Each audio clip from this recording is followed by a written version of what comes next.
今日同大家分享一個234呎公屋單位裝修。嚟到富蝶村啦，咁富蝶村呢邊咧係一人單位嘅，咁入門口呢邊啦，左手邊就做咗個獅子櫃，都做咗啲裝飾玻璃面啊，咁啊只令到個櫃咧豐富啲嘅。咁啊順便呢度咧會做埋個吊櫃啦，可以做個收納功能。咁啊呢邊就入埋廁所啦，咁做埋個 PD 門啦。個廁所個盤咧係改咗位嘅，咁我哋個呢個 PD 門咧側邊就有一個間位啦，令到個洗手盆櫃咧會大啲，咁可以做到成滿牆嘅櫃啦。咁呢個係個廁所位啦，咁啊仲埋架天花啦，仲埋浴屏啦，咁令到你公室可以分開，就個廁所乾爽啲嘅，係啦。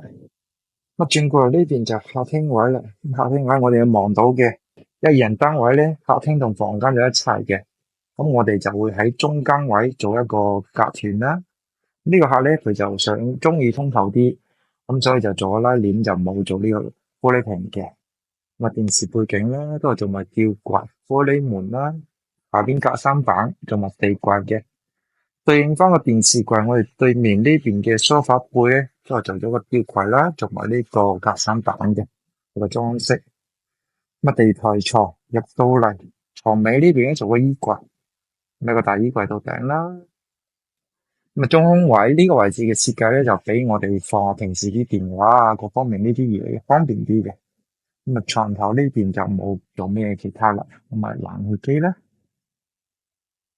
入到嚟呢度廚房啦，啱好個客咧就喺度煮緊嘢，我見得到啦。依家都比較舒服啲嘅，由左邊到右邊爐頭啦，咁啊星盤啦，同埋個洗衣機係啦。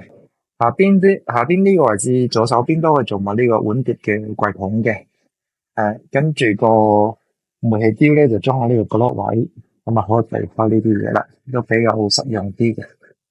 順便就做埋呢個吊櫃啦，咁啊裝埋呢個頂單嘅。